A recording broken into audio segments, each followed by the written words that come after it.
88 Films. All right, we're back. What Little up? break, little lunch break for me and Andy. DC just sat on his chair. But we have a special guest, Mr. Mario Rangel. Sorry for dropping your government. I mean, it's kind of like what I go by. Really, I can't hide it, right? Like, Yeah. it's just one of those things that just kind of naturally happen. What you up to today? Chilling, man. I just got back from Puerto Rico a few days ago. Just making returns. How was that? It was cool. Yeah. First time I've ever been out there. Definitely an experience. I mean, it's cool to like be able to see places, but sometimes, you know, when you're styling, working, you really don't get to experience places. But No, I know some people that do like styling stuff too, and they go to certain cities and they're like, "Oh, I didn't see anything." exactly, I just like yeah, worked. yeah, for sure. I mean, especially for me, like usually, like when I'm on tours, I kind of try to like get away and hit up the shops, try to meet people, invite people to the shows. Yeah. But when it's like awards, it's kind of hard because you usually get there, we gotta like prep. Like usually they got like red carpet looks, so like that shit takes extra time to like Nice. do the fittings and all that. So Who were you with this weekend? this Mexican singer named Carin. Nice. Been working with him for like about a little over a year now almost. Nice, nice. Started working with him, and then kind of through him is I guess how I kind of like started venturing into like the more Mexican regional scene. I guess that's when kind of things started taking off for me in the last few months. Nice. No, yeah, because we've definitely seen you like stay consistent for 10 plus years now, which For is sure. crazy. Yeah. I mean, Met I think seeing you guys, well, we've known each other for like 10 12 plus years. Yeah, like 12, 13 years when you guys started at Riff. Yeah. And I think it's just, it's one of those like things that kind of just naturally happen when you're just a part of the community. You kind of just hold down people. I think when I started going to Riff, I was like managing artists and being the tour manager. I think we actually had some events with you guys at the store with the artists that I used to work with. Yeah, and then Like- you were at Dope at that time, right? Or around there? Shortly after Yeah. that, Yeah. shortly after that, like when I kind of started fading away from more so like the management things, I kind of wanted to venture more into like the fashion world. I think that's always kind of been like my niche as far as just kind of being in the sneakers, finding new brands, and just kind of finding my way through that. I guess that's how I ended up being at Dope. And I was there for what, almost 3.5 years. Man, Good amount of time. yeah, for sure. Yeah. You know what I mean? I think, you know, you guys working at, retail shops, you guys kind of understand the struggles of the day-to-day as far as just trying to find a balance of having a life and paying your bills and then still working for somebody else, which sometimes that shit is kind of demoralizing, you know what I'm saying? No, yeah, so it is. 100%. No, You're it is lying. because it's like at the end of the day, you're like sometimes when you know you have like your own vision and you're pushing it, For and, sure. and you're the one that's bringing in For like the sure. crowd and all that stuff, and then you're just like, oh well, at the end of the day, I'm just the worker. Just there, you Yeah. know what I'm saying? And I think when I met Bryson Tiller, I guess he's kind of the one that saw something in me. It was just kind of like, bro, just kind of be around. Like, you know, it started from me just having weed to like me taking shoes. I think at the time you guys helped me out a lot too. When I think you guys had just started around 2 on Melrose at that time. Yeah, you used to come do trades. For all sure, the trades time. for Yeah. him. Like, you know, brands would send stuff, it didn't work, so I'd come in and try to swap shit for him. And, you know, thanks to him, he kind of gave me the path. Just from being around, it was like, bro, why don't you start styling me? Like, I've always been into bright shit. You Yeah. know? Yeah. Always. I've always kind of been into like my own Like your own style. You my always own had. style. Yeah. Like, I'm always like, I think all of us are into the sneakers. You know what I'm saying? But it's like, I guess, finding the things that you're into and kind of trying to set yourself apart from everybody else.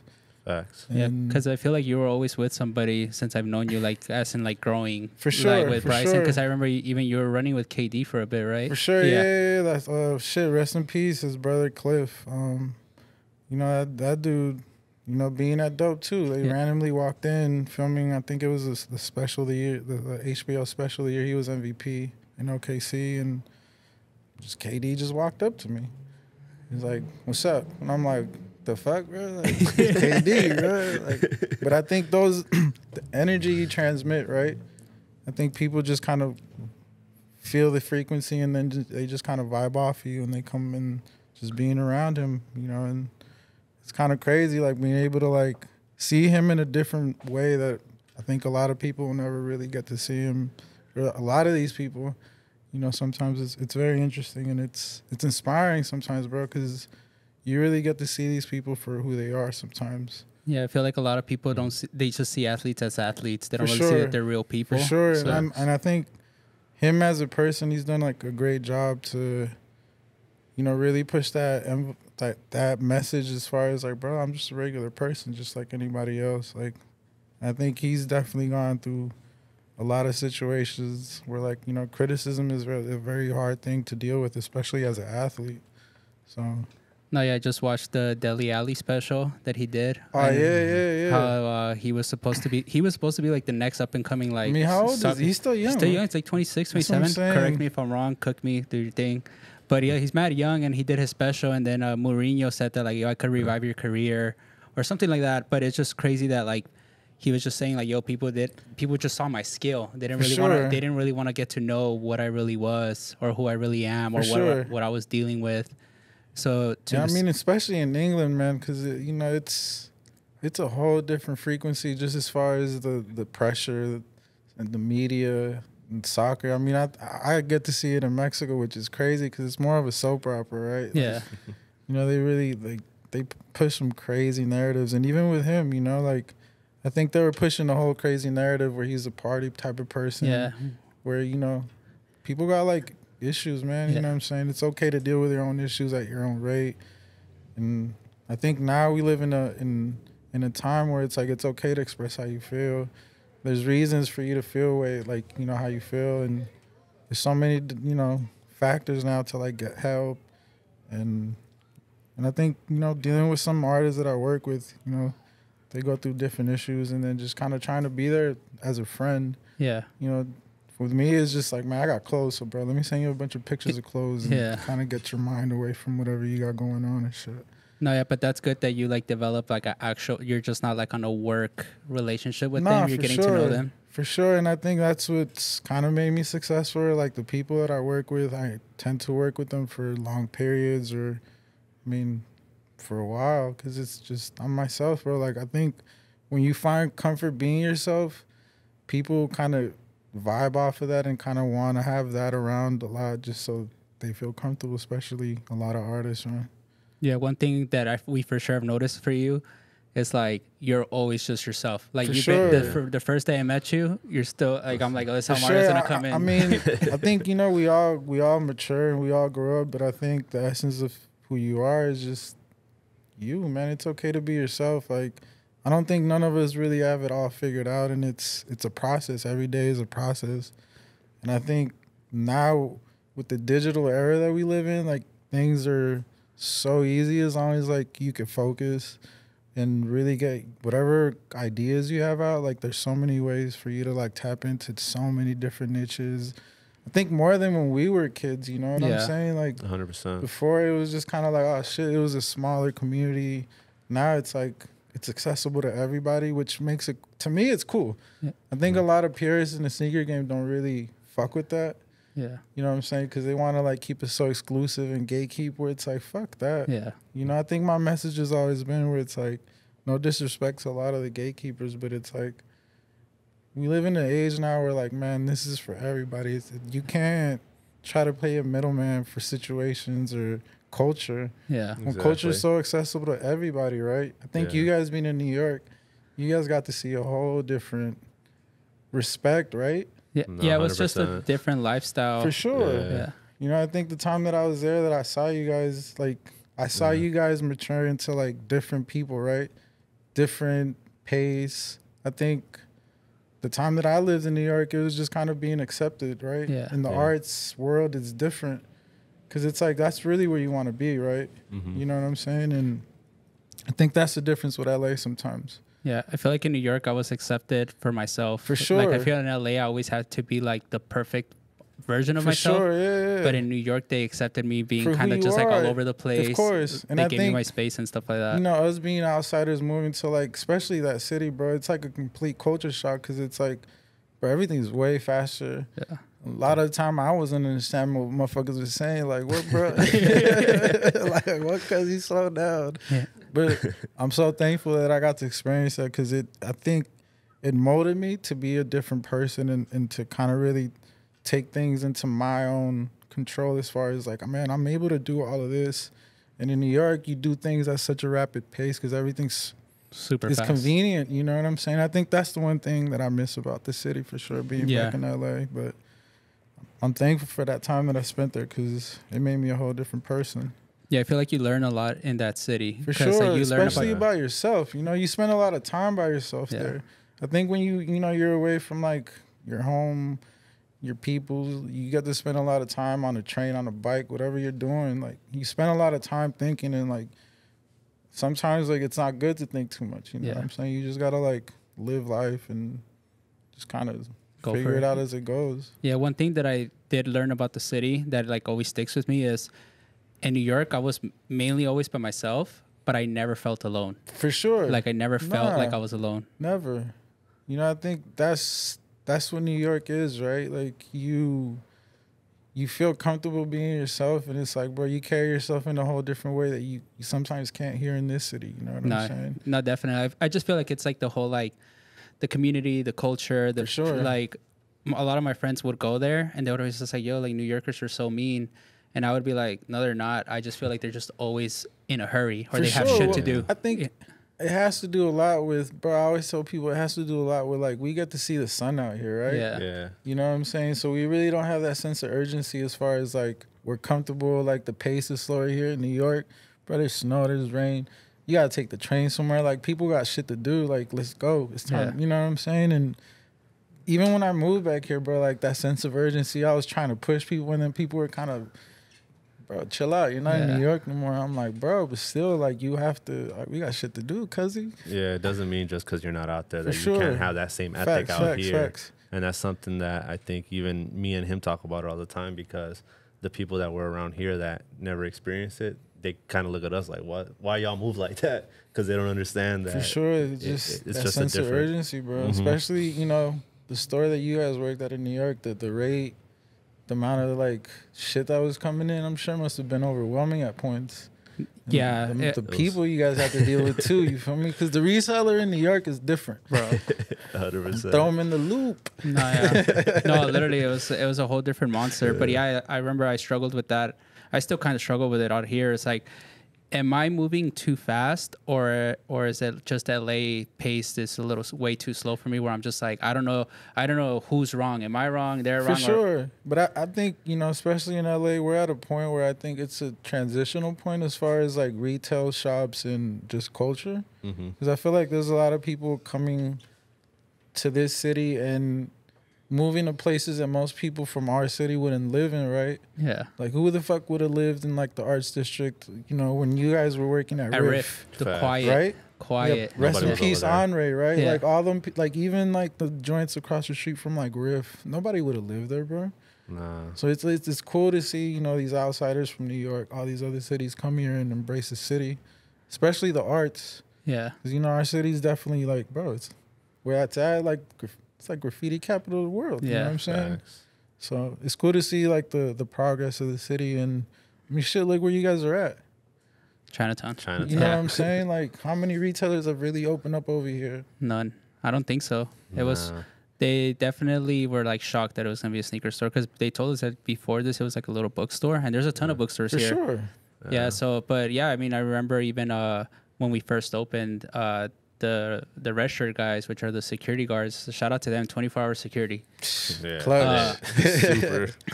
They told us, they're like, hey, just let you guys know, like during the first week of you guys opening, like Chinatown activists are gonna come and probably protest your store, and just because they think you guys might bring a negative gentrified vibe to the community. And then one of them came by, we talked to them, showed them the store. It was like literally, I think the day 2, the first weekend for sure, they never showed up.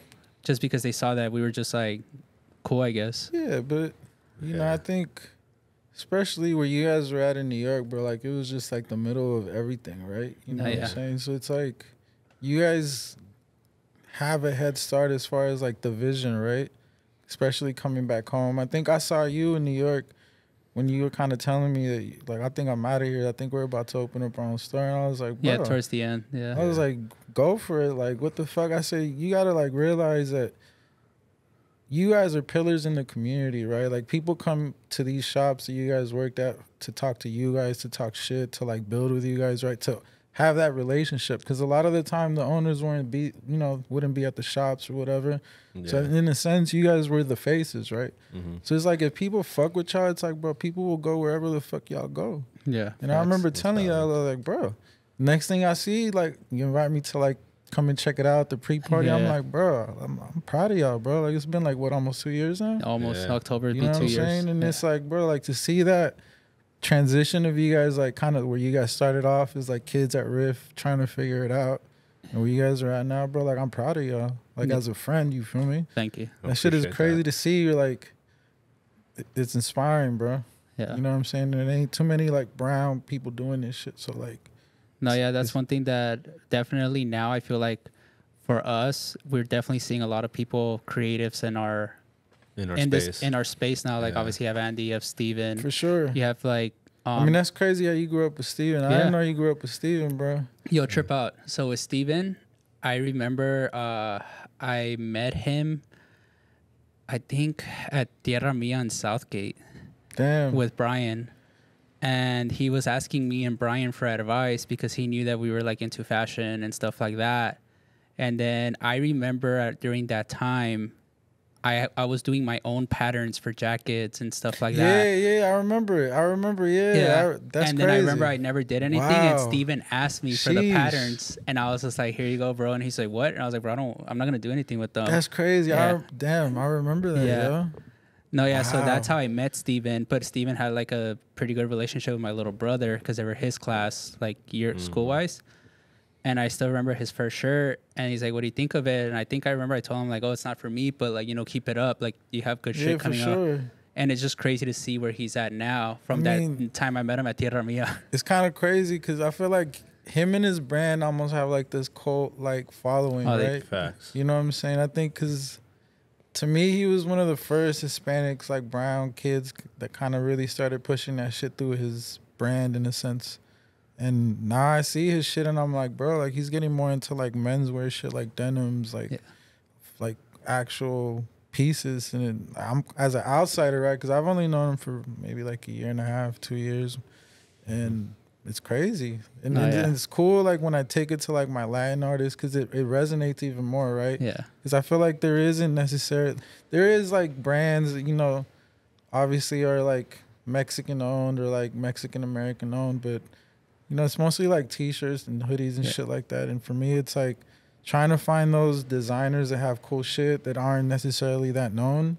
Yeah. And I think that's been my success across my whole career for the most part, just as far as, like, music, culture, and fashion. Finding the new thing. For sure. Yeah, always being, like, ahead of the curve. For sure.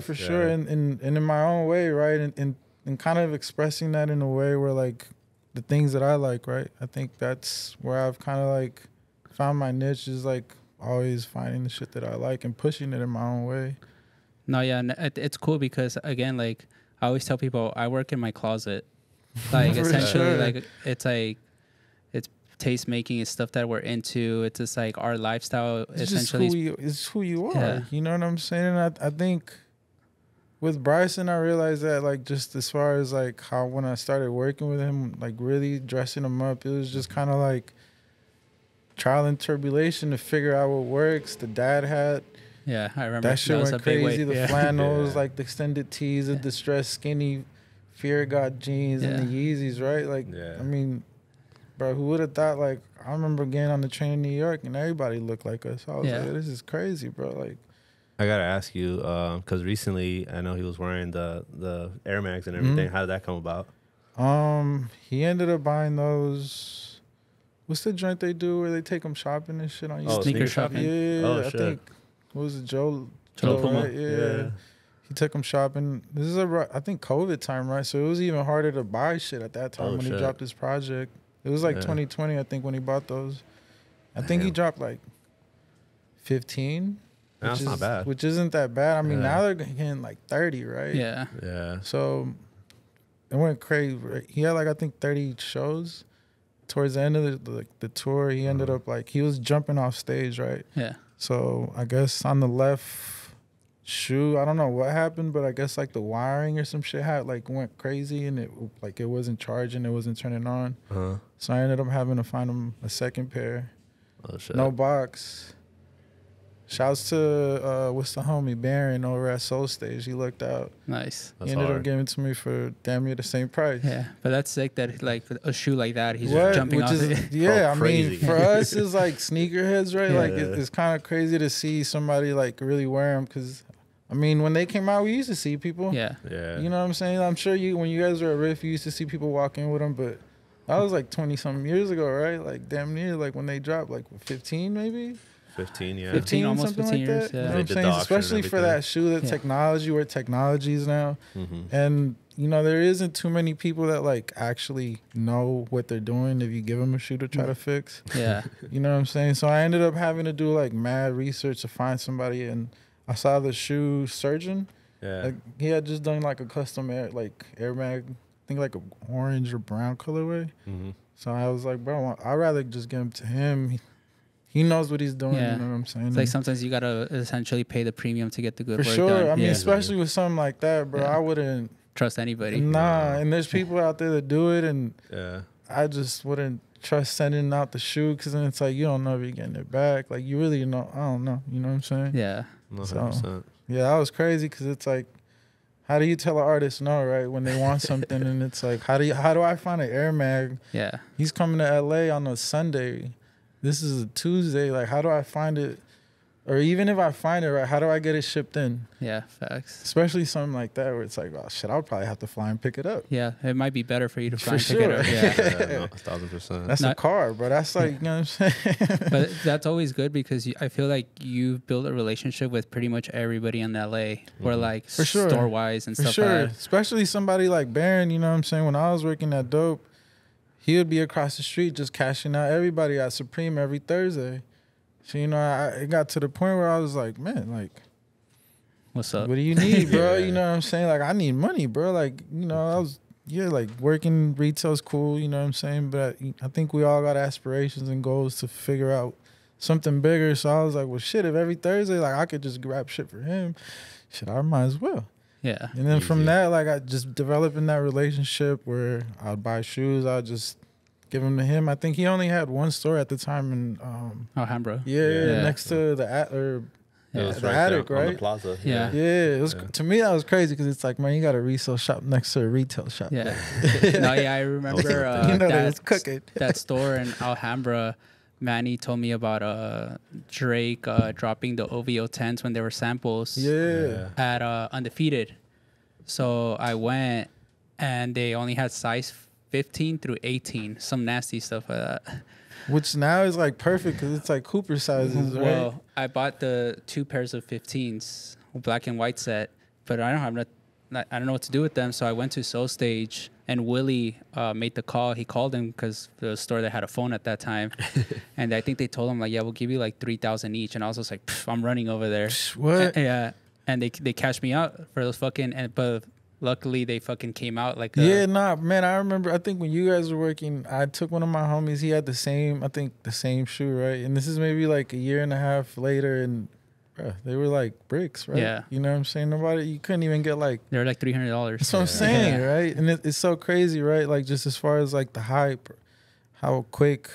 It could I mean, be- I think it could change. before it was at least a little bit longer, you know what Yeah. I'm saying? But now, bro, there's just so much shit coming out. Where There's it's new like, shit every day. bro. Yeah. And for me, it's like, I don't even check what's coming out. It's just like, I You try see to it, you see just, it. if I like it or if I see it, like, I try to just kind of stay away now. Because before, man, I used to be on all the blogs and all that Yeah. shit. Like, nah. You also started shortly after that doing work with P&D, right? Yeah, Or- yeah. How'd that come about? Man, I got a homie, shouts to the homie Jordan Wheeler. He used to work at Uber. And he started working for OVO, and like, he's been probably one of my biggest supporters, just as far as just kind of seeing the vision early on. Like, always just, I think we all need those friends, right, in the industry that just kind of cheer you on and just reassure you, right, that you're headed in the right direction, or shit, there is a direction. And he's always been that person. And when he went and started working at OVO. That was like the first artist that I kind of started helping him out. Then helped him out with like Roy Woods and Smiley, who's actually half Mexican and Haitian, which is crazy. And you know, still working with them, like it's kind of crazy because that was one of my favorite artists, bro. Like when I was working at Dope, we used to bump that PND one and heavy. Like, that was a time. It was a time, right? And for me, it was like I still listen to it, and it puts me back in that moment. That moment, right? That era of me being on Fairfax. Like it's you know, the connection that you have with experiences in music, right? And yeah, it goes along with like shoes, streetwear, anything. And everything. Like you remember. I mean, it's that nostalgic moment, right? Yeah. That you have, even with like sneakers. Like for me, it was like my first Jordan was the Retro 8s, the Bugs Bunnies. Lord. And they were like, I think this is like when JCPenney used to still sell them and shit. And it was like, bro. Like, yeah, I remember they had a sneaker section. Yeah. That's crazy. And they used to get shit. Like, you know what I'm saying? Griffies, all that shit. Yeah. This is like when I think Hideo Nomo was cooking out here. That's crazy. That was an era for sure as a kid. Like, I mean, you know, I think in the 90s, LA teams were kind of trash, to be real with you. Like, the Clippers were like the best shit we had in the Kings, right? You know what I'm saying? Like, the Lakers was trash. Yeah, right. It was right before Kobe and Shaq. The Dodgers was garbage, you know what I'm saying? And the Clippers was like the hottest ticket in town, gang. You just because they were a new team, essentially. Yeah. Yeah.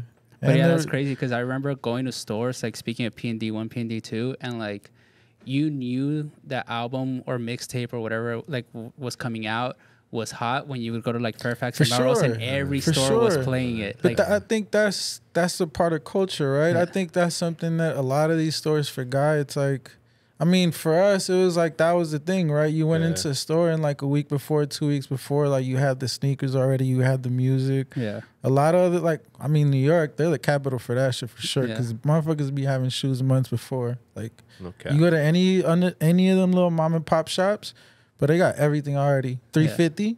Yeah. But they already got it. You feel me? And I think being in LA, like, you said Workman's earlier. Yeah. Like, I remember going to Workman's. It was like the only place you could find Bape shoes. Yeah. And then you could, for us, we would go in there because they had like cool streetwear. For sure. And they had all the fucking graffiti supplies. Like, I remember that brand Accomplice that had like the Statue of Liberty holding the gun. Like, I remember I bought that shirt in like 5 different colorways in that motherfucker. Yeah. Yo. Like, that was one of them stories I was. Like LA landmarks for sure. Like the people that experienced like a gem for sure. Yeah, because I remember it was that, and then Della Barracuda was closer which to is crazy. Sporty LA. For sure. And those shirts were like a little more expensive than the regular ones. And I think Miguel's always kind of been really into the quality of things. Because he used to have the store over where Fat Beats used to be before. It was like a it was two-story. It was smaller, but it was two-story, and he had like the skating ramp in the back. Yeah. And now he has a store called Reconstruct. Like, to me, it was just like one of those first people that I saw. I was like, man, this dude's from Mexico City. Like, the fuck? And he got a store in Melrose where I was like, man, like, why can't it be us that are in these situations, right? Or opening up these stores. And he tried to really push the message where it's like, it's really about the quality and the brands he would carry. When he moved over to Sporty LA, that's what crazy. Yeah, I remember. And he had like some really good brands. He had a lot of good events, but I think that was one of those things where it's like ahead of time in LA. Yeah. Like people just didn't understand what he was really trying to push. And I think now if he were to try to open up that branch of that, like it would make sense. Yeah, because I remember Melrose went through like a weird transition during those years. Yeah, like I mean, I think then it became like sneakers, right? Yeah, it was nothing but sneakers. It wasn't really like I mean, Brooklyn Projects, right? That's kind of one of those stores. It's a skate shop, but they got like decent like streetwear, skate brand shit in there. I was trying to remember. You might remember, what was that store? I was talking to Dre about it. That used to carry Fresh Drive on Fairfax. It was across the street from Supreme. That was a Fresh Drive store. Was it? Yeah, the actual store. Yeah, because that's where Tyler and them started working out of. Yeah. It was a fresh. It was like mad nice in there. It was like it felt like an office and shit. Yeah, no, that's where Tyler and them started working. Yeah, because I remember that store, and it was just like we would always go in, and they always had sick shit. Especially then, because that's when Fresh Drive was dropping some like mad controversial teas like about the war and shit. I got suspended for a shirt. Yo, them joints was reselling. Yo, I remember them joints was like. The Fresh Drive tees was like what 25. Yeah. They always had like either a naked girl, a curse word, or something. I remember I wore one. I think it said "pretty fucking vacant," and it had like a girl like naked throughout the thing, but like the words on top of it. Yeah, I remember. Yeah. And I remember I was in school and I was walking by and I was like in lunchtime and somebody saw me and they're like, "Yo, come here," and I was just like, "What?" And they're like, "Oh, your shirt's not appropriate." And I was like, "Bro, it's just a t-shirt." And that's when like tees was like over the top as far as like graphic designs and shit, man, where it was just you was getting worth your money, right? Yeah. Like you was spending what 20 to $30 on a t-shirt and that shit had like a big hit in the front and the back, right? Facts. No, yeah, streetwear was like definitely crazy where like it was a thing to go like, "Oh, I'm gonna go find the best shirt I can find." For sure. And I mean, I think back then the whole concept of Fairfax was still a new thing for us, right? Yeah. Because we didn't really have shops like that. I mean, Riff was the first real like resale shop in the city, right? Yeah. There had been other stores like Heavy Hitters on Melrose. I don't know if you guys remember Heavy Hitters. Probably. They're like where Lucifer Pizzas is at right now, like a little corner spot, like where Tatsu Ramen is at. I know what you're talking about, but I don't remember. It was called Heavy Hitters. Yeah. It was a black dude and an Asian dude named Jason, and they used to, bro, like they were ahead of a lot of things. This is like when Sporty LA was buying shoes off of people to sell. Like, no, yeah, they had a U section. For sure. Yeah, that too. Yeah. Remember they had like the Supremes always in the back of the counter, like certain SBs. That's what I like. So, man, shouts to my homie Johnny, man. So he's really the one that got me into like reselling shit. Like, I think I was like maybe 15, 16 at the time.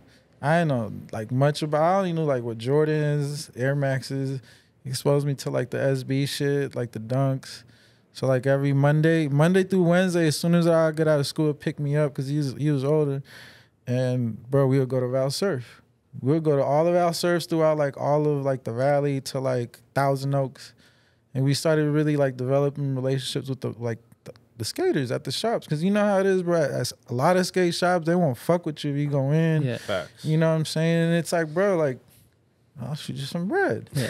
You know what I'm saying? It ends up being crazy. The dudes that worked at the one in Van Nuys ended up being the dudes that ended up working at Supreme.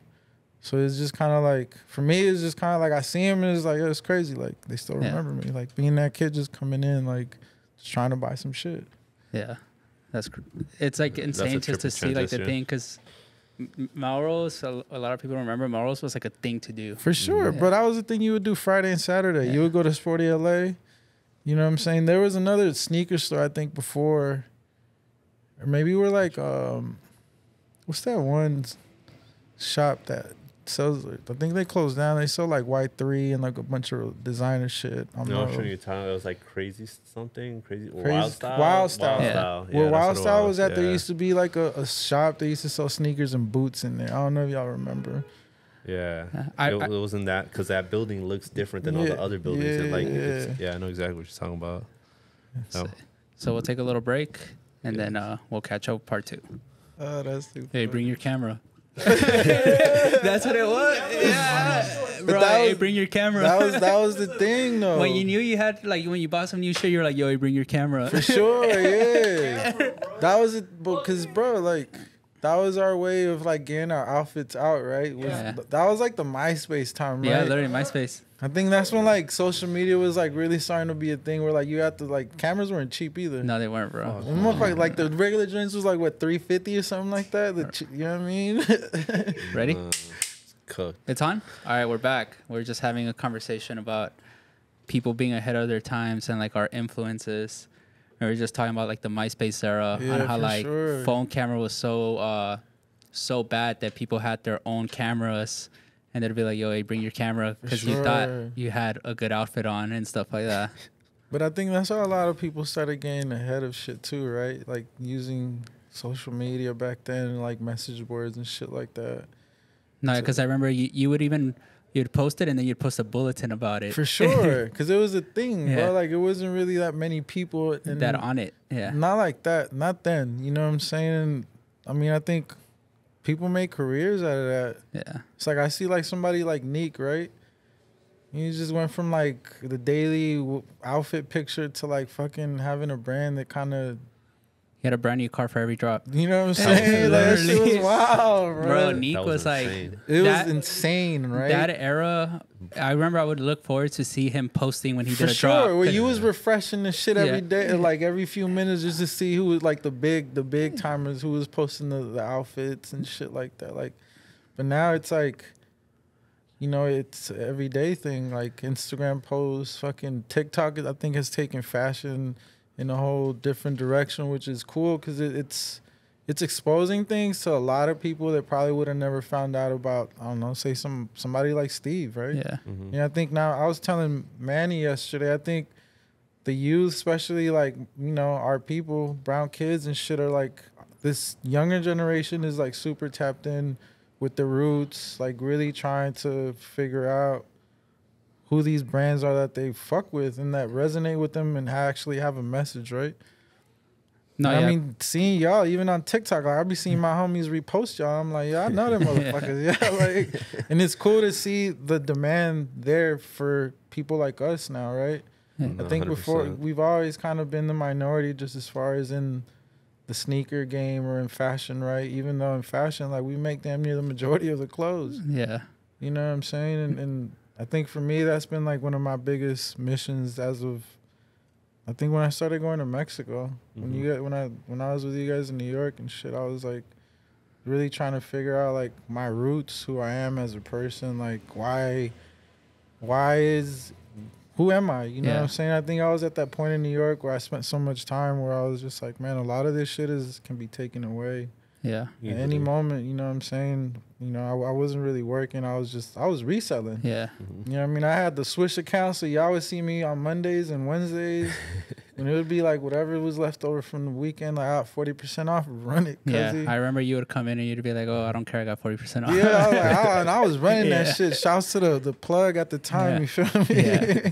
But so you say you spent some time in Mexico City, right? Yeah. What were you doing out there? So I met these kids, bro. These kids that have a group called Aquí.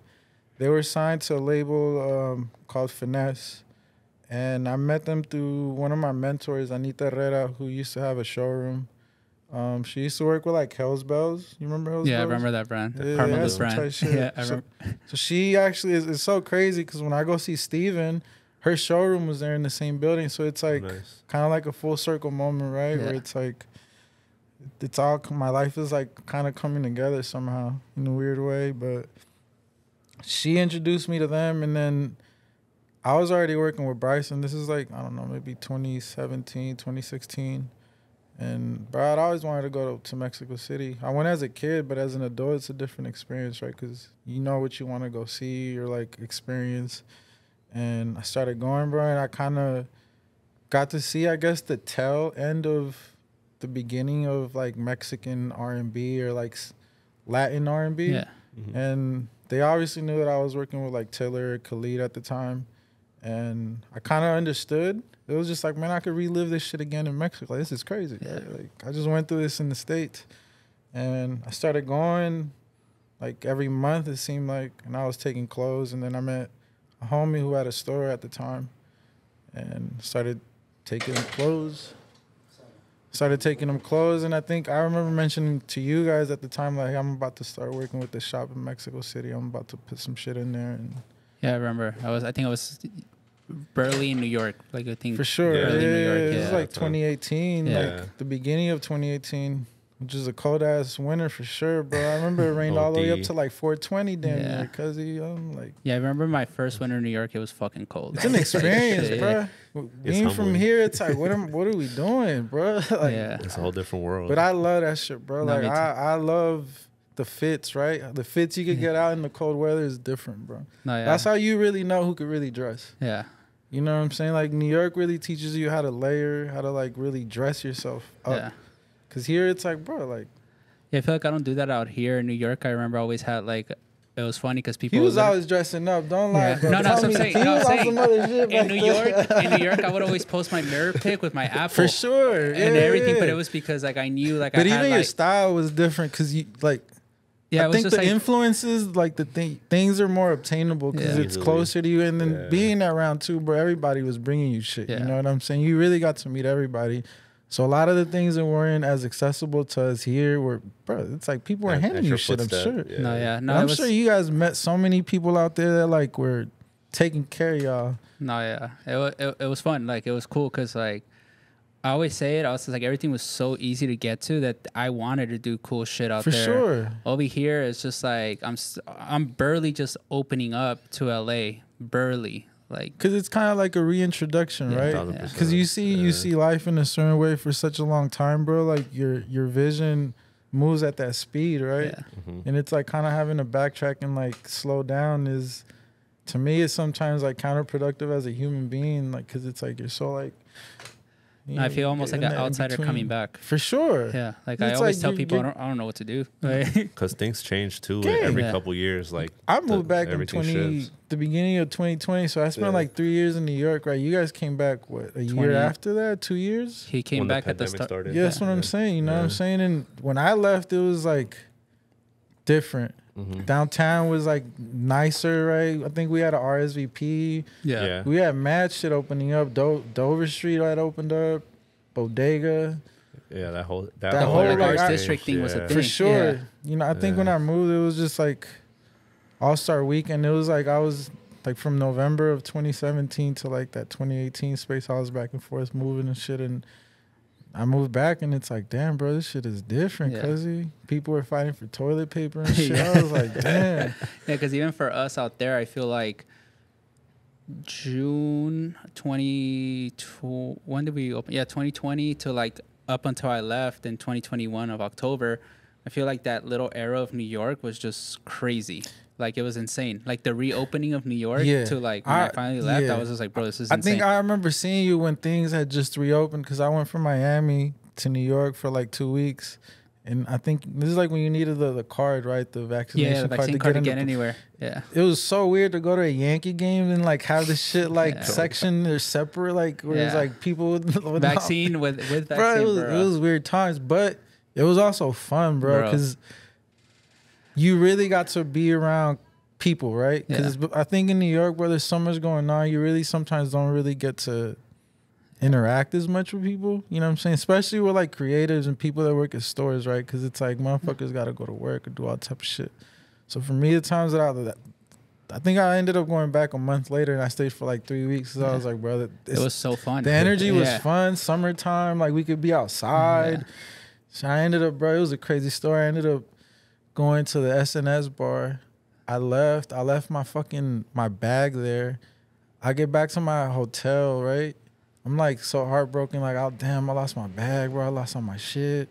Bro, somebody had taken my bag back to my hotel. Like I guess they saw the hotel key and they took it back. And I get there, like, bro, damn near about to like have a rage and then like that. Yeah, your bag is here. That's hard. Like, that's crazy. Shout out to whoever did that. Yeah, whoever did that, shouts to them, bro. Because man, they saved my life, bro. I had my passport in that shit too.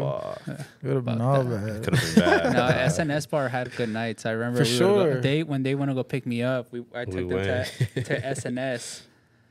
And bro, we got so fucking hammered. Like you know Lauren, right? L. Yeah. You used to work at Kids and SNS. Like my shout to L. Like I think now she's one of the coolest people I know. For sure. Yeah. I mean, she be wearing menace too. You know what I'm saying? And I think she's a big supporter. For sure. Like, every time now I'm like I just send her a little care package. Like, but I think that's the New Yorker in you, right? Yeah. Like to support each other. That's the biggest difference here, right? Yeah. Like it's okay to like I heard you earlier saying that like you be sending people to other shops. We're like, bro, it doesn't, bro, it's easy to just send somebody. Like we're all like fans of this shit. We're all like, we've all experienced going to a different city, trying to figure out where to go, what shops to go to, like where not to go. And it's like, bro, if you could kick some people some fucking gems and shit, go here. Like, bro, that shit is free. No, yeah, like all my homies now that come here and they like, oh, I'm gonna go to New York. I'll be like, bro, just DM me. I'll send you all the recs, where to go, who to see, who to hang out with.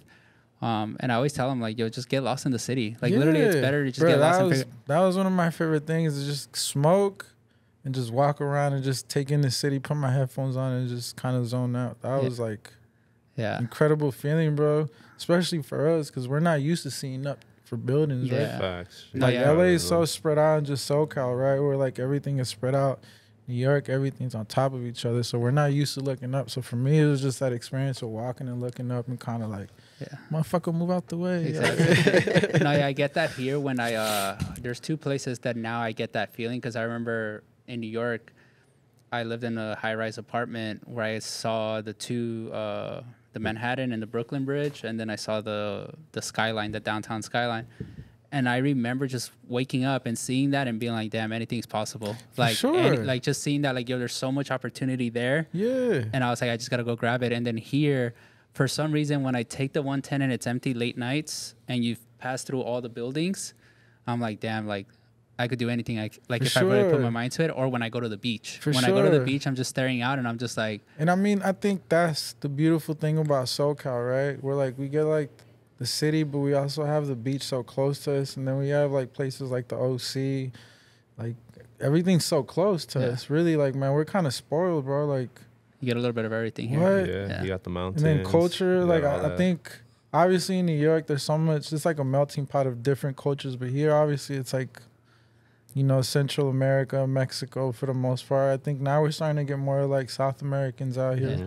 I remember there used to be a big Cuban like community over here, like in Echo Park back in the day. There's like, you know. No, there's different communities, and it's super sick when you know somebody that's super tapped into this community, because they'll show you a whole different side of LA that you've never seen. I mean, I think all my homies that live in like Silver Lake or like Elysian Park and Echo Park, they're so prideful of their neighborhoods, right? Yeah, like, it almost makes me feel like these motherfuckers are like from Williamsburg, like that energy, right? There's a certain energy to like that it takes to live in Williamsburg and to be prideful of your neighborhood and shit. Now you're starting to see it here little by little, for sure, yeah. No, it's hard.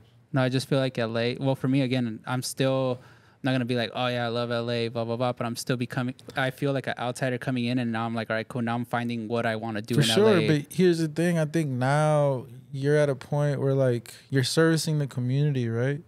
Like, you're kind of like, you're a pillar now. You guys are pillars in the community. Like, especially having something like this, where it's like you guys are tapping into like a whole different avenue of consumers, people.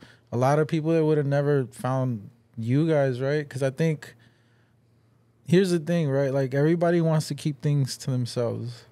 You know what I'm saying? As much as like, you know, we want our friends to like just be our friends, it's like, man, it's okay for our friends to be successful and like to have different avenues. And I think some of the people that we work for didn't really see that vision for us, right? We're like, it's completely cool, but it's like for us, it's like, fuck that. Like, we've seen our parents struggle. Like, I think where we come from, you know, we come from like neighborhoods. You know what I'm saying? We come from seeing our parents like have to wake up early as fuck, probably not see them till late as fuck. And I think that drive makes us different, right? And I think it's made us into the people that we are now, where it's like, bro, like, I see you guys, bro, you guys haven't stopped. No, yeah. Like, you went from here to Houston for a while, right? Yeah. You know what I'm saying? Like, I remember you, bro, you've been everywhere. You know what I'm saying? But that drive, like, if it's not happening right now, I'm going to find a way. Yeah. You know what I'm saying? Well, shit, you was working at another store in, like, Santa Monica, right? What was it called? Stitch and Trace. Yeah. Pretty much went to Houston for that. That's what I'm saying. We're like finding those opportunities that still give you the balance that you want to continue to figure out what you want to do. Yeah. And I think we were early on to that path, right? Because now it's so much easier. With the internet, you can really tap into things that you want. Like, going back to your homie that you said like would wear jeans, like the Ed Hardy vibes, where it's like those early influences, man, like really resonate with you long term, because it's like you always gotta like humble yourself down, period.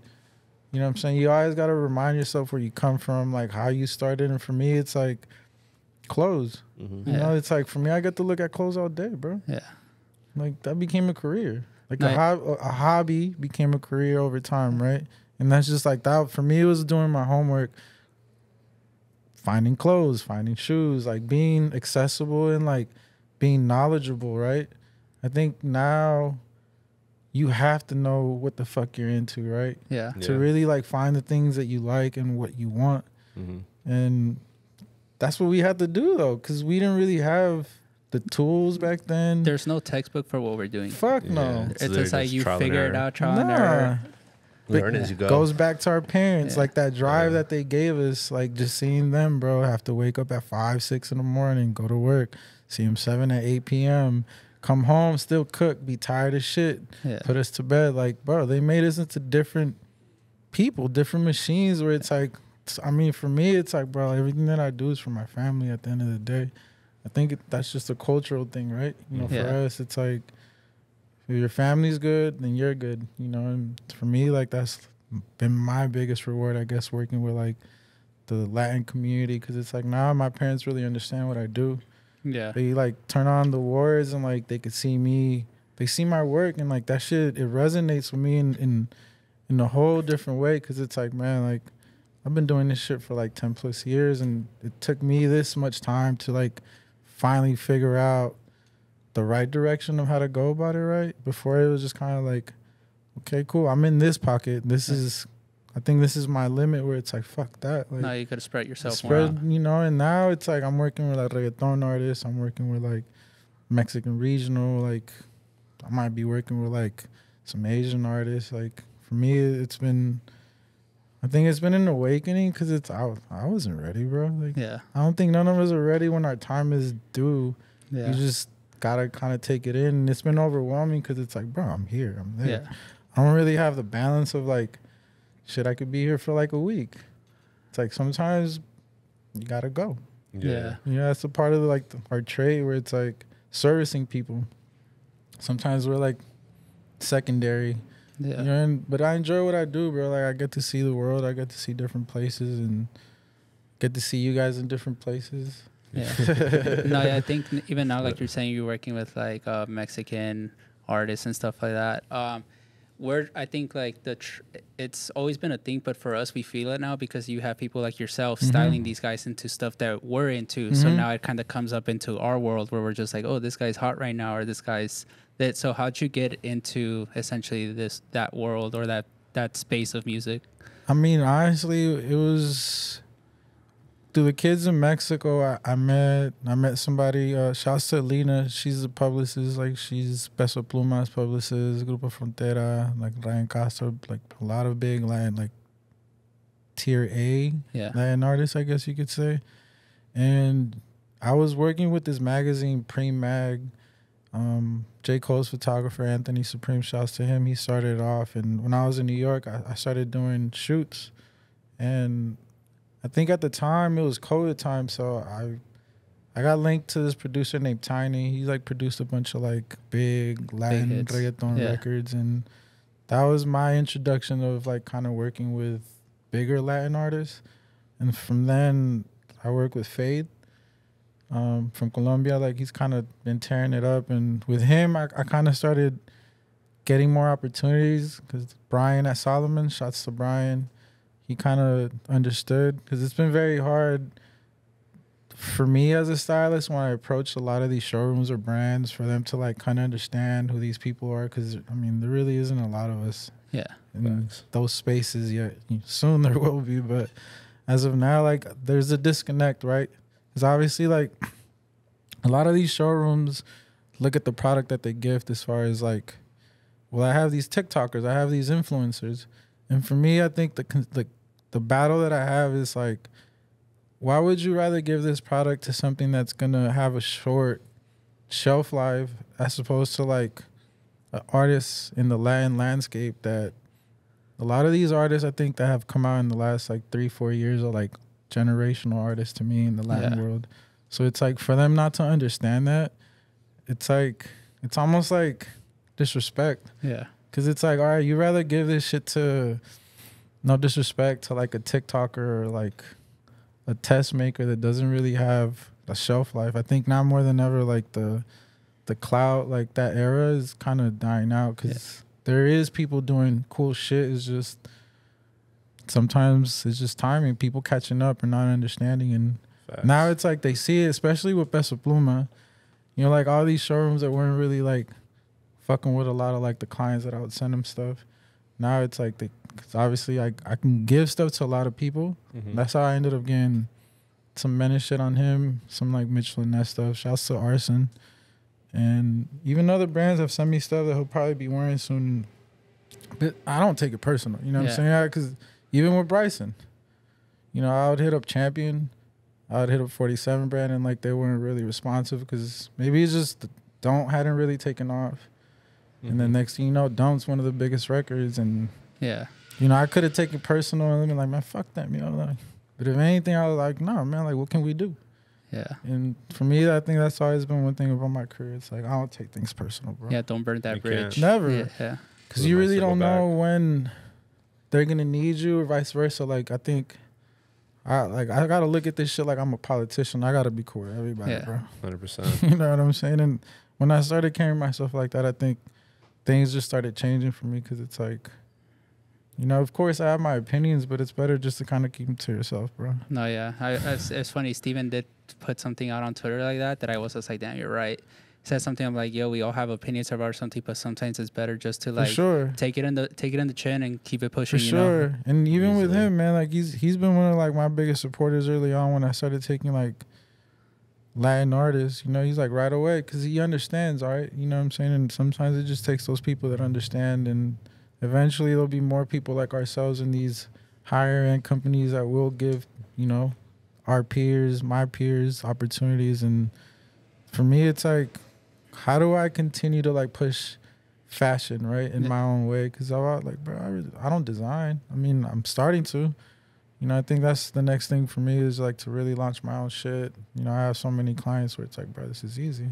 Yeah, it'll be easy for you to like plug it in. The transition for sure. And I think that's one of the hardest parts for new brands is finding like that product placement or the access. And for me, like the access is kind of secondary. Like there's two type of people in this shit. There's people that work for the culture and there's people that are part of the culture. Yeah. And literally. I think when you're a part of the culture, bro, everything just, it finds a way to find you. Yeah, it's like very fluid. For sure. Easy. For sure. It's like today, bro, I wake up, well, I got to shoot tomorrow with an OVO artist. I got to shoot with like an artist producer on Friday. I'm like, bro, like, yeah. And then I leave to Central American, South American, like a week. I'm like, bro, where's my life going? Yeah. But it's cool that like, you know, now like, with a conscious mind, like I can take it in a whole different way where like I appreciate it so much more, bro. No, I think with you, the coolest shit now is seeing your work like through other people. For sure. Like before, obviously we follow each other and we see what you're doing because you post it or you see our stuff. But then when I see like homies that I didn't know you know are posting your stuff, and I'm just like, yo, this is sick. Like I know Mario. For sure. Like, and I mean, bro, it's a small world and in our worlds, which is, to me, it's like fashion and music. It's the same. Yeah. You know, I went from like managing artists and being really behind the music. And maybe that's what's also helped me as a stylist because I know how to like interact with artists. Like I know how to talk to them. Like obviously artists, you guys have dealt with a lot of artists over the years, right? I'm sure you guys have had a lot of headaches with a lot of people coming in feeling very entitled, which I'm like, yeah, they should, bro. I mean, shit, they work hard. You listen to music, a lot of the time they don't really feel appreciated, which is valid. You feel me? So it goes back to the athlete thing. For sure. They're still a person at the end of the day. For sure. They're still a human being. For sure. Yeah. And you know, I think, and that's, I get to see it because I'm still a fan of this shit, right? You know what I'm saying? So I sometimes, even with Bryson's last few shows, he hadn't toured in like 5 years, bro. And it was just like, damn, bro, this is really where I started. Like this is where I come from, you know what I'm saying? This is the first person that like gave me that big opportunity that like a lot of people never get, bro. Yeah. You know what I'm saying? You guys I've seen you guys get so many opportunities, bro. And sometimes this is crazy, bro. The other day I was outside of my store on Melrose, right? It's like random dude walks up to me. He's like, bro, you're a very lucky man. You have a very lucky face. I'm like, what the fuck? I was like, thank you. Like, I appreciate you. So random, you know what I'm saying? And I mean, you guys have been very lucky in the opportunities that you know where you guys have been. You know, shouts to Jeff. Yeah. You know what I'm saying? You guys started at Riff. It was like a very key point for the city and I think culture at that time. Cause you know, Jeff and Ed had worked at the store up until then, so you guys were like the first real like faces of the store, and you guys were like young kids still trying to figure it out. Like, I mean, SBs was fire back then, still, right? Yeah. No, they were like on the way out. I'm kind of on the way out, right? This one, it like was Nike. It was like Air. it was like basketball, Air Maxes too. That's when I really got into Air Maxes. Yeah, and then like runners came in because I mean it was all Ed. Ed was like the fucking steez lord. Like he still is though, bro. Like like the thing is, he used to work at the store in Northridge at the Northridge Mall. What was it called? Was it Up Against the Wall? It was one of them like clothing stores. It was one of them. Yeah. So bro, he's always been a real fly dude, and his kick game was always precise, like always with the ill shit that you never would find. It was always a man of taste. So it was just kind of like, to me, it was just like, it only made sense that him and fucking Jeff went into business, because Jeff at the Dunk Exchange back in the day was like the vape god. You couldn't find vape out here if it wasn't through him or maybe Croatian too, I think at the time, right? Yeah. And then there was this other dude in Vegas that I remember, what was his name? Alone, I think his name, or I forget, Jewish cat. They got killed, I remember. And then Ben Baller and them ended up like making like a shoe where like they, what was his name? I think his name was Alone. Word? Yeah, big reseller back in the day, like early on, and he ended up getting killed collecting money from like a shop in Vegas. And I think Methamphibian and Ben Baller like did like they did like an eBay auction. They did like an eBay auction to like raise some money for his family and shit. But he was like a big reseller back then, like, because babe, you couldn't find babe. You know what I'm saying? This is when people were paying like what, almost $400, $450, or $500 for crazy shit. Yeah. And then Jeff and homie opened up and then made it more accessible to motherfuckers like us. Because I remember Ed just always having the freshest shit. But so subtle. Like, here's the thing, I think he's like, obviously the older he's gotten, like his style has like refined more. Obviously, like more into like the super expensive like Japanese brands and shit like that. To me, that's the shit that you keep forever though. You know what I'm saying? I think he was like a pieces guy. Fashion became about pieces, not so much about like the new stuff. The new stuff, right? And I think even now where you have like, you know, brands doing pieces, like even like Gallery or shit, even Amiri, as much as like a lot of people don't like them, I think as far as like in the menswear landscape, like there isn't a lot of brands that are really doing cool shit. Amiri had, I haven't been in New York in a bit, but they had New York in a chokehold. Crazy. With the jeans though. But that's what I'm saying. To me, it was just like, I think everybody knew him as a jean company, right? And sometimes it's like, it's good that people kind of give you that clout as far as like, because then you use that as momentum to start doing other shit, bro. And now you look at like the growth of his brand, it's like, it's cool to see menswear go in a direction that I never thought it would go. Like from a jean company that a lot of people kind of like didn't fuck with, and now it's like, bro, like they make cool shit.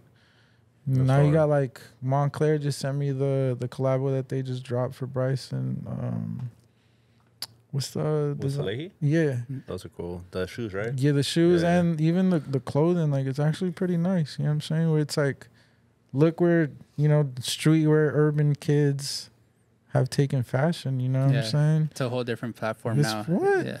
Shouts to, you know, Virgil, man. That dude. And Kanye too, man. You know what I'm saying? I think a lot of people are going through like a weird phase with Kanye, but man, that dude has influenced generations of kids to take shit into their own hands, man. Sometimes I feel like if Kanye was never Kanye, like would any of us be doing this shit? Nah. Well, I mean, you gotta think about it too. At the time when he came out, like nobody was looking like him, bro. Not at all. You know what I'm saying? And I think he took the whole like underground rap mentality, right? Because that's where he had to live. Yeah, he had like you know what I'm saying? Mentality. He had to live in that world to like really pay his shit, pay off things and whatever. And you see the influence, right? And even the way he moved through his whole career was like super influenced by like everything. Literally. The hate he had for the industry in a sense. Like it's no different than MF Doom. Yeah. Facts. You know what I'm saying? Where it's like you create these monikers almost to like revolt against the system. And I think he's done a great job doing that, but now it's like certain things like I just can't fuck with. No, yeah. Especially like when you fuck with like certain things that I just can't. Yeah. As a human being, like it's like oh shit. But I try not to pay too much attention to that and not try to pay more into like the influence. Yeah, exactly. Yeah, we'll take a little break and then we'll close it up. Mario, so question. How do you go about styling? We were just talking about it on break. So like how do you essentially differentiate yourself from other stylists, especially with like the people you're dealing with now? I feel like even when I started with like Tiller, it's always been about me finding a direction for artists. Because I feel like a lot of stylists, what they really try to push is like their own agenda, like the things that they're into, which is cool. But for me, it's always kind of been to get away from what everybody's doing, right? Everybody's usually always on like the hype shit or like the designer shit, especially in the Mexican regional scene, right? I mean, it's obtainable, the type of money that these dudes are generating. It's like, bro, that's like, it's nothing. You know what I'm saying? But for me, it's like, as a fan, when you're looking at someone on stage and you could relate more to them just as far as like off of appearance, like not logo heavy, like kind of like, damn, that could be me. Yeah. You know, like it puts you in a whole different bracket as far as like people, that interaction doesn't really exist anymore now, I think, because it's so easy now, right? Like there isn't like that division of artists and fans where it's like, bro, anything's obtainable. Like you fucking add a artist and they could probably respond to you or they'll see it, right? They'll see it, They're going to see it. You know what I'm saying? That's why like, I don't know, it makes it harder for me sometimes because it's like finding those brands that make those items, right? Like we were talking, I think fashion for people like us now, it's about certain, like having those items that you like. Yeah. Mm-hmm. And for me, it's like with Carin, it's kind of like, to me, that dude's a pop star. You know, as far as like his voice, the music he makes, the demand that he has. And it was just kind of like figuring out a direction that made sense to him. And he's super into like cowboy, like Western, like Nashville vibes. So like it kind of was easy for me to go back to like my childhood, and I was like, well, fuck, I remember like listening to country music and seeing Garth Brooks, right? Yeah. He had like those staple outfits, like the black hat, the black turtleneck, blue jeans, black belt, black boots. So when I sent him like a reference, I sent him like a bunch of references of him, because I was like, bro, like nobody's doing this. Yeah. I said, everybody's trying to look cool, have like wearing all this shit, but I was like, if we can match your voice with like your look, I was like, bro, you're out of here. Like you're a pop star. Like nobody's coming close to you in the genre just as far as depth of music and voice. You know what I'm saying? And I see him now and I'm just like, man, like it makes me proud to like see that like when I'm not around, he could put shit together and it's still like, it's a part of his image now, right? Yeah. And be going with Bryson, you know, it's like certain people that I've worked with, I try to teach people, right? I think a lot of stylists don't necessarily try to teach, right? They just kind of try to put shit on people and like things that they want. Where like I think that's the wrong way, because then it's like you're limiting yourself as far as like the relationship that you could have with the person or the artist, right? But for me, it's like I'd rather bring mad shit, or I'd rather struggle bringing it. That way they know that like there's depth as far as like what do you want? Like if you want designer shit, that's easy, but usually for me, it's like, I don't even want them to touch that. Like, I want them to find the Steves or, you know, these other people that make cool shit that are a part of my community. You know what I'm saying? And even going back to, like, the video that Frontera did with Bad Bunny, like, I had no idea about that. You know, like, they kind of just hit me up. I took them shopping. If I would have known, like, I would have tried to get my friends' brands definitely in there. But it's one of those situations where it's just right time. You know, the publicist hits me up like, whatever you're doing tomorrow, you're not doing it. Like, you're opening your store? No, find somebody. Like, you this is about to change your life. And, I mean, it's one of those experiences and situations where if you say no, you'll probably regret it. Yeah. And I didn't even find out till they dropped the picture, I think, on Sunday. And then the video dropped on Monday. And it was just, even with them, they didn't know. Wow. They didn't know Bad Bunny was going to be on the joint until he walks out.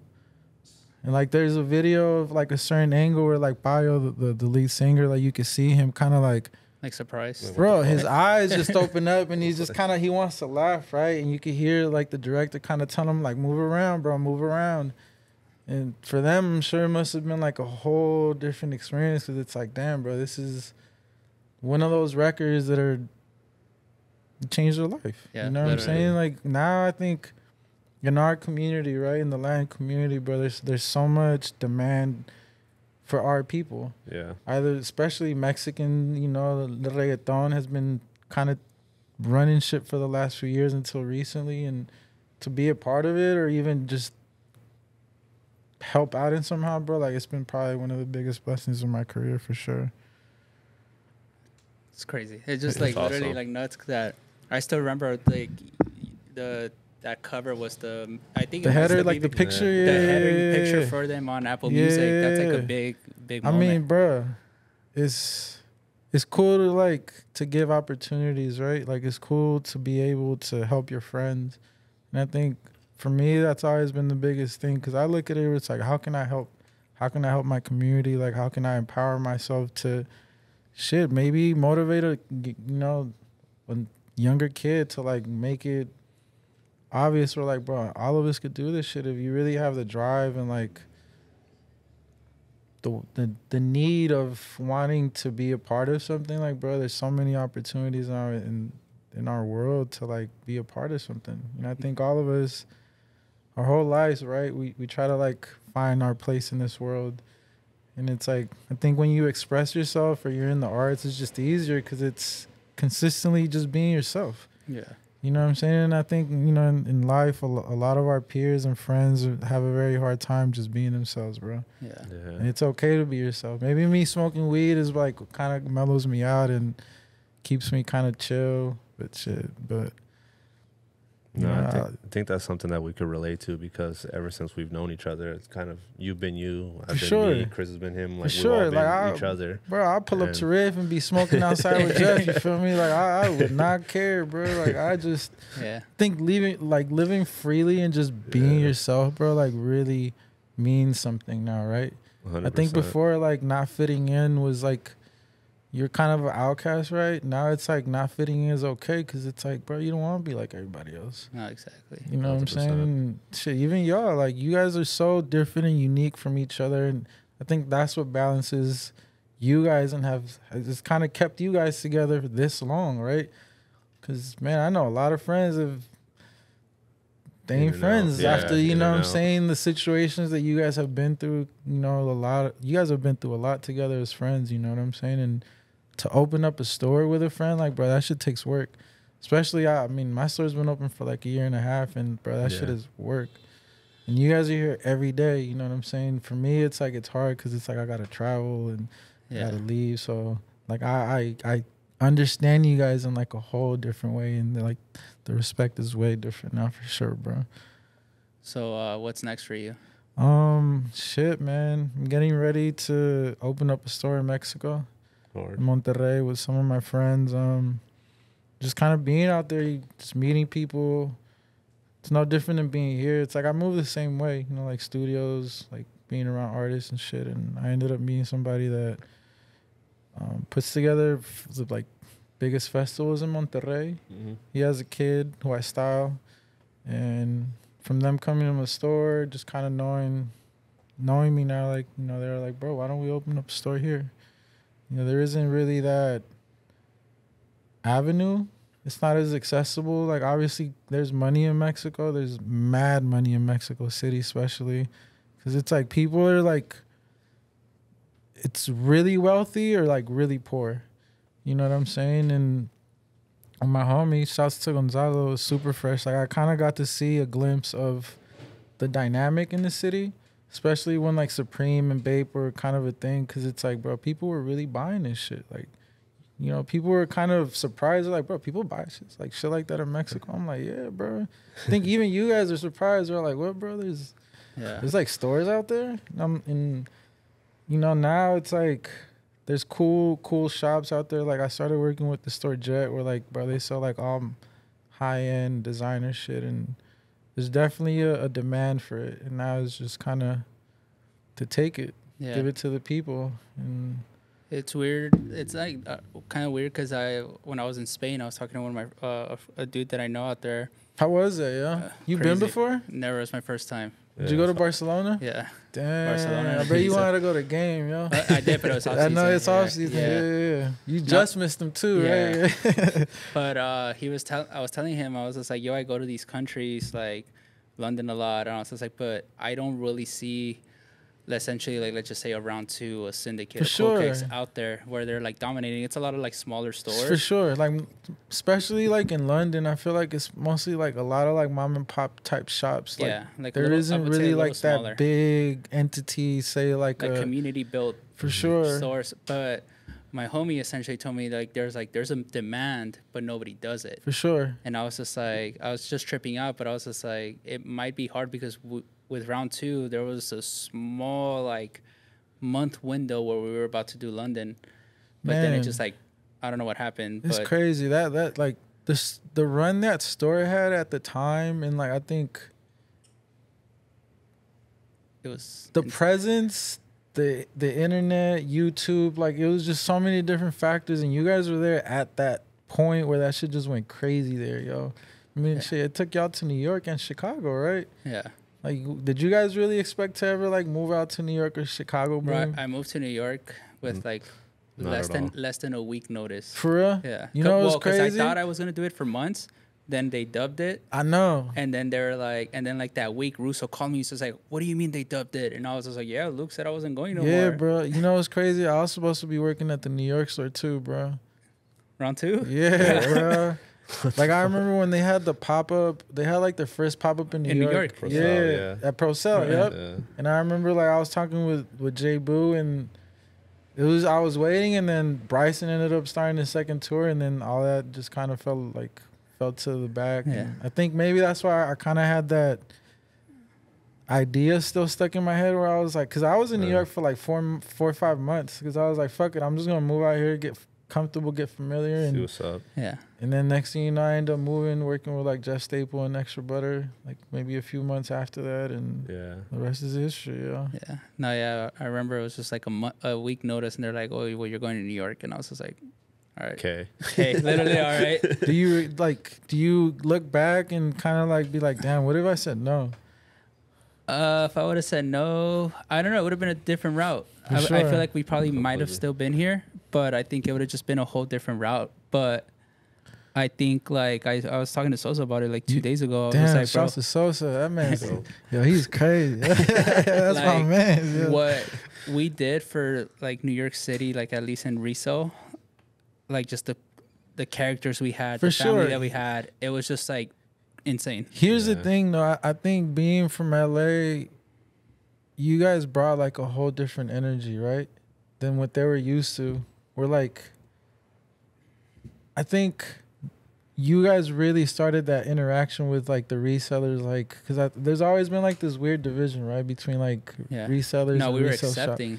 Exactly. It was like to the point where I tell DC about the resellers here that come in and they come with bricks, and I'm like, bro, it's as easy as texting me like, hey, are you gonna buy these today? Yeah. In New York, we built those relationships where like Lou the Don, Soul Street, Pudge, Crack, all the main resellers. What was that one dude throw him in the blender? That one reseller. What's Perfect Soul. Yeah, Lee. What was the other shit he would say? The loop. The loop. Throw him in the loop. Yeah. So that was a moment, bro. They were like, it was hilarious. We made that connection where they would literally just hit me up and be like, yo, y'all buying these or not? And I'll be like, yes, no. So they already knew they were going to get money for it. So they were essentially ahead of the game, knowing that we were going to buy it. And just the way they move in New York, bro, like, I mean, the time that I was at Extra Butter, bro, I really got to see resellers in different ways. Like, if they don't get... Because obviously in New York, bro, the pre-sale game is different. Yeah.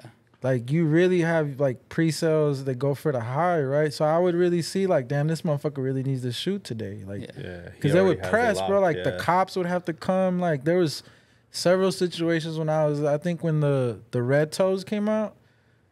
The bread toast. The bread toast. When those came out, bro, like, we had to close down, and cops had to, like, run the release of the shoe. You know what I'm saying? So, like, several other shoes, it would get crazy. And I'm like, bro, even, like, the fucking the black nines, the patent leather ones. Bro, those went crazy out there. Those went crazy in the hood, gang. That was one of those.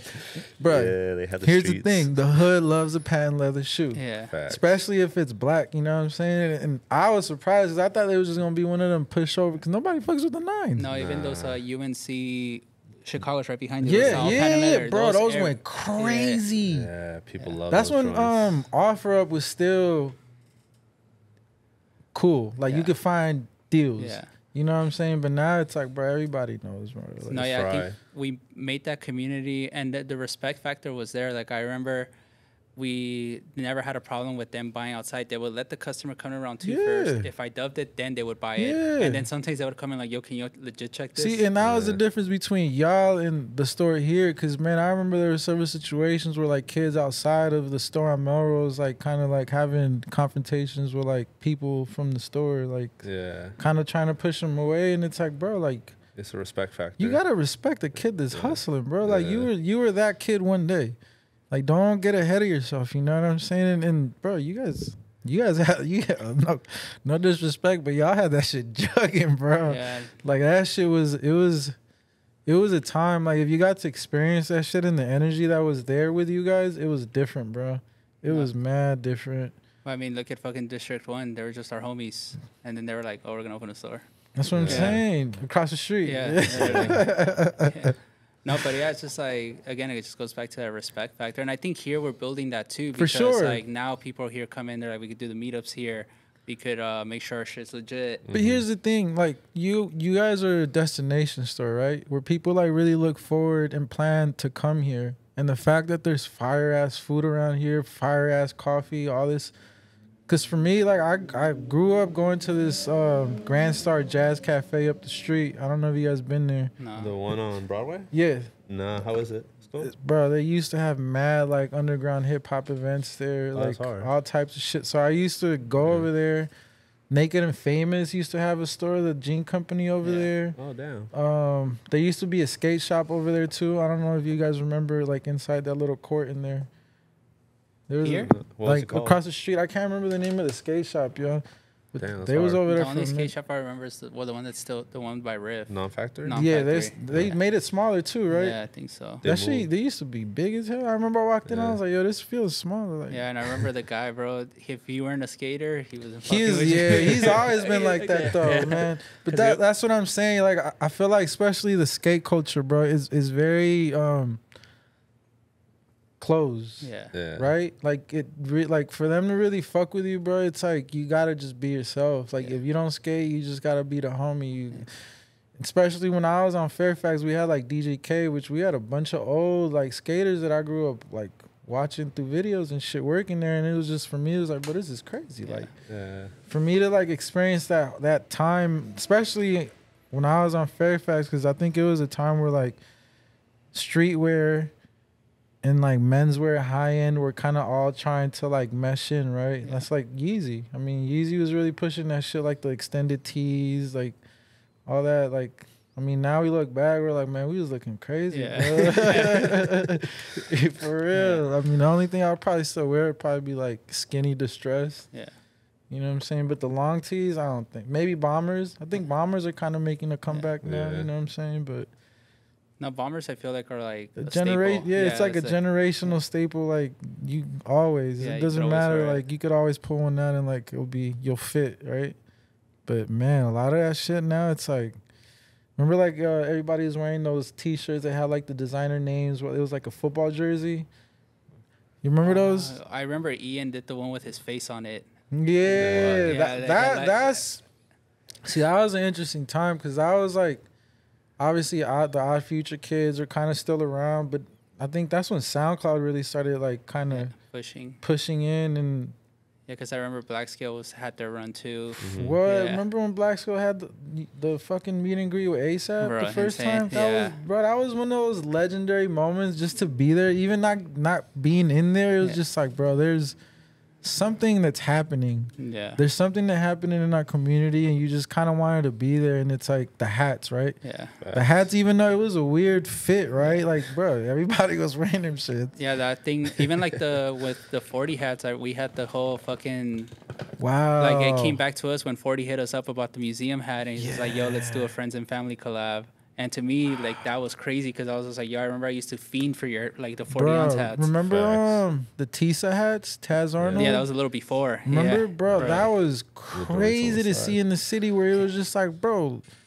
But that's also the hustler, right? Yeah. Where it's like you're going to find these vintage old hats and nobody wants. Brandon. Putting your shit on it and selling them for $150. Yeah. I remember Don C, like, too, had his run with the $400 hat. Bro, crazy.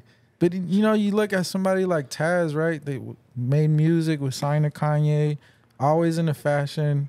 You know, kind of pushed that shit, got into hats, and then, bro, he ends up being, like, the head of MCM. Yeah. Like, he's really the reason why MCM kind of came back, you know what I'm saying? Getting that blue jacket on Kanye, Big Sean, and I don't, you know, obviously I think timing too, but that's another, like, big influence for me in the city. Yeah. Because you would see him, he would be so abstract and different, but has some fly-ass kicks. I remember it was him, and then, like, another guy that wasn't as famous was, Bailey from Flight Club. Oh, bro. Yeah, shouts to Bailey, which was his right. Yeah. He used to work at Flight Club. Yeah.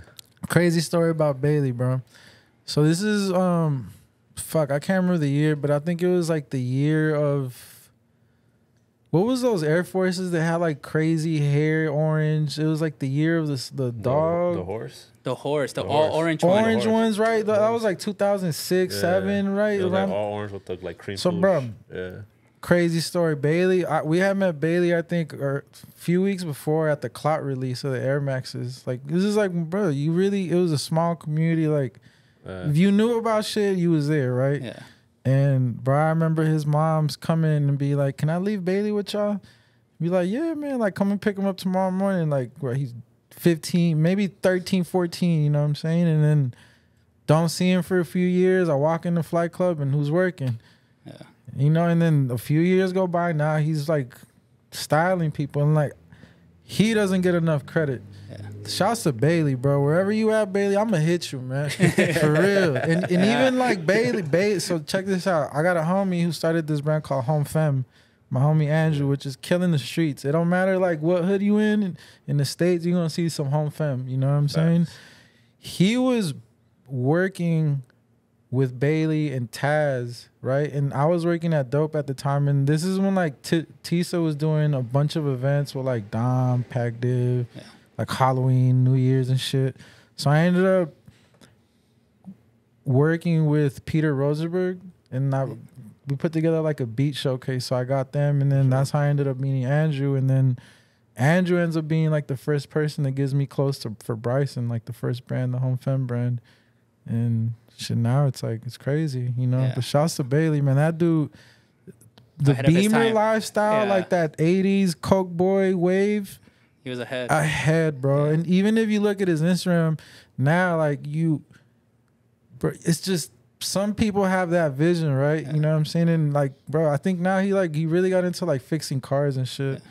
Yeah. He kind of like, I guess that was his way out of like the fashion shit. But somebody like him, bro, if the people that know appreciate a motherfucker like him, because, man, he was pushing the boundaries as far as, like, putting shit on that people weren't wearing. No.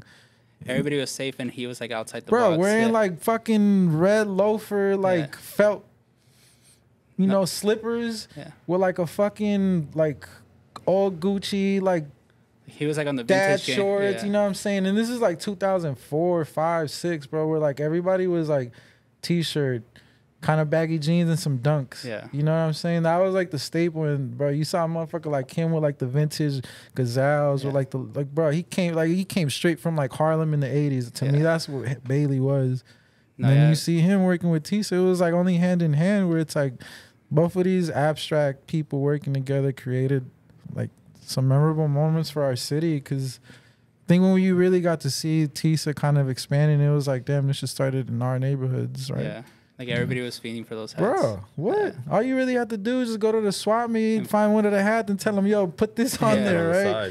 Side, But it went back to having obtained that item, right? Like, having to really find that item and get it from them. Because even then, back then, you would meet up with them, and they would sell you the shit.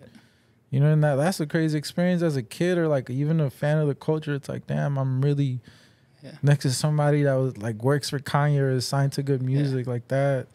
Those connections sometimes as a person like really like dive you in to like do your research and then. No, that it's facts because even another person that I feel like I could, well, even us would relate to, just because he was like kind of looked like us, was Levi Maestro. Whoa. Yeah, like just that him guy was ahead. Yo, bro, you remember when I used to work for that company Vimby Video in my backyard? We used to do videos and shit. No. You don't remember? No. I think we did some at Riff. That guy was ahead though, Bro. as far as like a blogger, like content creation. Like he was super ahead. Cause nobody was doing that, like first person like videos like that. Nah, bro. Like I remember one that I clearly remember was with Curtains. Yeah, bro. When Curtains got when he got the co-signed by Kanye, bro. Yeah. What was his jean company? Anwar. Yeah, Anwar, bro. That shit was a moment. Yeah, Facts. You know what I'm All that saying? leather. And to me, it was just like, I think when you saw your peers and your friends like obtain like a level of fame, I guess, especially then, because all of this shit was so new to us. Like going viral wasn't a thing. No. You know what I'm saying? Like going viral was like, bro, being on the hundreds blog. Yeah. You know what I'm saying? Like to be noticed, like you had to do certain things, right? To like the hundreds blog or like. I remember like if they would take a picture of your shoe, you would hope that your shoe was gonna come out for on their sure. blog. Yeah. Or even if you took a picture in the photo booth, right? Because they would upload like certain pictures like that. Hype beast, right? Like to that experience to me, it's like the younger generation now get to relive that in a way easier way, right? Because there's so much shit coming out. Obviously, like that's the negative, but the fact that it's accessible to everybody, like that's a beautiful thing. Man. That's why I like giving customer shout outs. For sure. Because they like want to feel like a part of something. Here's the thing. Everybody wants to feel appreciated. It doesn't matter who you are, but like I think we all deserve to feel appreciated, bro. Like we should all like give ourselves props for fucking waking up every day and like having to get through life, bro. Like this shit is hard. You know what I'm saying? No cap. You know what I mean? And I think a lot of us got to remind ourselves, like, we got to be kind to ourselves, too, and our peers, bro. You know what I'm saying? And to whoever you come in contact with. One conversation, bro, could change somebody's whole... direction of life, literally. What? Easily. For me, it was, like, between us, it was doing shrooms, man. Chocolate shrooms in the studio. Well, I think that's a good way to end it. Thank you, Mario. I appreciate y'all, man. Thank you guys, man. Always a pleasure. Always a pleasure. Come on, man. Keep don't going, forget guys. to like, comment, and subscribe if you haven't yet. Yes, sir.